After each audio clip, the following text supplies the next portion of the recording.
অহা ৭ ফেব্ৰুৱাৰীৰ পৰা তিনিদিনীয়া বৰ্ণাঢ্য কাৰ্যসূচীৰে মঞ্চ সৰুপেটাৰ উদ্যোগত ৰাষ্ট্ৰীয় নাট সমাৰোহ অনুষ্ঠিত কৰিব, যাক লৈ আচলতে প্ৰস্তুতি তুংগত তোলা পৰিলক্ষিত হৈছে। কেমেৰা পাৰ্চনে দৃশ্য দেখুৱাইছে এনেধৰণে বজালীৰ সৰুপেটাৰ মিলন মন্দিৰ প্ৰাংগণত তেখেতসকলে যি তিনিদিনীয়াভাৱে ৰাষ্ট্ৰীয় নাট সমাৰোহ কাৰ্যসূচী ৰূপায়ণ কৰিব, তাক লৈ উদ্যোক্তাসকলে দিনে নিশে কষ্ট কৰা পৰিলক্ষিত হৈছে। আৰু এই নাট সমাৰোহত ৫টাকৈ নাট্য দলে ইয়াত অংশগ্ৰহণ কৰিব আৰু বিষয়ববীয়াসকল আছে তেখেতসকলৰ পৰা জানিব প্ৰথমতে চেষ্টা কৰিম। প্ৰথমতে আমি নিউজ প্লাছৰ সমূহ দৰ্শককে মঞ্চ সৰুপেটাৰ তৰফৰ পৰা আমি স্বাগতম জনাইছোঁ। কালিৰ পৰা আমাৰ মঞ্চ সৰুপেটা দ্বিতীয় ৰাষ্ট্ৰীয় নাট সমাৰোহ অনুষ্ঠিত হ'ব আৰু ইয়াতে ৫টা নাট্য দলে অংশগ্ৰহণ কৰিব। তাৰ ভিতৰতে আমাৰ অসমৰ উপৰিও পশ্চিমবংগৰ বিখ্যাত নাট্য দল নান্দিকাৰ উপস্থিত থাকিব আৰু বিহাৰৰ বিখ্যাত নাট্য দল ৰংগমণ্ডল উপস্থিত থাকিব। এই দুয়োটা নাট্য দলে হিন্দীত আৰু বাংলা ভাষাত নাট পৰিৱেশন কৰিব আৰু গুৱাহাটীৰো আমাৰ যশস্বী নাট্যকাৰ গুণকৰ দেৱগোস্বামী আৰু অনুপ হাজৰিকা পাকিজা বেগম তেওঁলোকৰ নাট্য দলো ইয়াতে উপস্থিত থাকিব আৰু আমাৰ নিজৰ নাট্য দল মঞ্চ সৰুপেটা থাকিব। গতিকে আমি ভাবিছোঁ যে এই তিনিওটা দিনত অসমৰ লগতে ভাৰতবৰ্ষৰ বিভিন্ন বিশিষ্ট নাট্যকৰ্মী, অভিনেতা অভিনেত্ৰী আৰু লগতে নাট পৰিচালক নাট্যকাৰ উপস্থিত থাকিব। উদ্যোক্তা আন কেইবাগৰাকীও আছে, আপোনাৰ ওচৰলৈ আহিছোঁ। অহাকালিৰ পৰা তিনিদিনীয়া কাৰ্যসূচীৰে ইয়াত ৰাষ্ট্ৰীয় নাট সমাৰোহ অনুষ্ঠিত কৰিব। কিমান লোক উপস্থিত হ'ব আৰু কেনেধৰণে সজাই পৰাই তুলিছে অনুষ্ঠানটি সাফল্যমণ্ডিত কৰাৰ কাৰণে?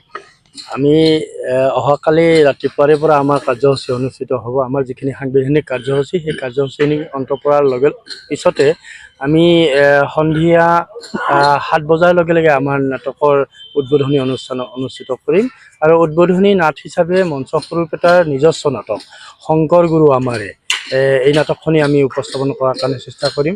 আৰু মঞ্চ সৰুপেটাৰ এটা ২৮ বছৰীয়া এটা নিৰৱচ্ছিন্ন যাত্ৰা।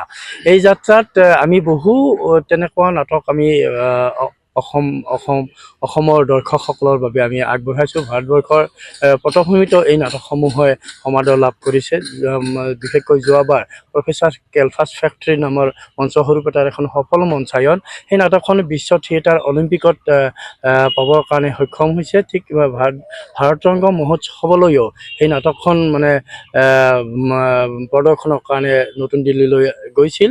আৰু ঠিক তেনেকৈ মঞ্চ সৰুপেটা এটা দীঘলীয়া যাত্ৰা, এই নাটকক লৈ দীঘলীয়া যাত্ৰা। এইকাৰণে আমি এই যাত্ৰাটো অব্যাহত ৰাখিছোঁ যে নাটকৰ জৰিয়তেও আমি আত্মনিৰ্ভৰশীল বা স্বনিৰ্ভৰশীল আমি হ'ব পাৰোঁ।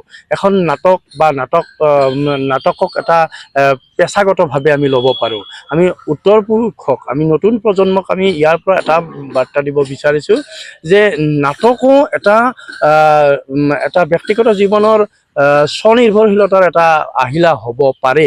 সেই দৃষ্টিভংগী আমি নতুন প্ৰজন্মলৈ আমি আগবঢ়াইছোঁ। নতুন প্ৰজন্ম আমাৰ লগত হৈছে আৰু ১,০০০ৰো অধিক লোকে প্ৰতি নিশাই ইয়াত বহিব পাৰিব। তেনেকুৱা সুব্যৱস্থা আছে, বাঁহৰ গেলেৰী আছে আৰু প্লাষ্টিকৰ চকীও থাকিব। এনেকুৱা ধৰণে ব্যৱস্থা কৰিছোঁ। আপোনাৰ পৰা খুব চমুকৈ আচলতে কি আহ্বান জনাব ৰাইজক? মই নিউজ প্লাছৰ জৰিয়তে সকলোবোৰ আমাৰ অঞ্চলবাসী নাট্যপ্ৰেমী ৰাইজকে অনুৰোধ জনাইছোঁ, অভ্যৰ্থনা সমিতিৰ সম্পাদক হিচাপে আপোনালোক আমাৰ সৰুপেটালৈ আহক আৰু বিভিন্ন ধৰণৰ বিভিন্ন ভাষাৰ যিবোৰ নাট আছে এইবোৰ উপভোগ কৰক। আৰু এইটো মই সোণালী সুযোগ বুলিয়ে কৈছোঁ, এনেকুৱা চান্স দ্বিতীয়বাৰ বোধহয় নাপাব। গতিকে মঞ্চ সৰুপেটাৰ জৰিয়তে আপোনালোকে এই নাট উপভোগ কৰক, সকলোকে মই অনুৰোধ জনাইছোঁ। এনেধৰণে আচলতে উদ্যোক্তাসকলে অহাকালিৰ পৰা যিহেতু ৰাষ্ট্ৰীয় নাট সমাৰোহ তিনিদিনীয়া কাৰ্যসূচীৰে ৰূপায়ণ কৰা হ'ব এই মিলন মন্দিৰ প্ৰাংগণত, এই ৩ দিনৰ কাৰ্যসূচীতে আচলতে বজালীৰ বিভিন্ন প্ৰান্তৰ লোকসকলক আমন্ত্ৰণ জনোৱা পৰিলক্ষিত হৈছে। আৰু এই যি তিনিদিনীয়া কাৰ্যসূচীৰে ইয়াত নাট সমাৰোহ অনুষ্ঠিত কৰিব, ইয়াত অসমীয়া, বাংলা আৰু হিন্দী তিনিটা ভাষাত ইয়াত নাট মঞ্চস্থ হ'ব বুলিও জানিব পৰা গৈছে। যিকোনো খবৰৰ বাবে যোগাযোগ কৰক 7099017330 লগতে 7099017110 নম্বৰত।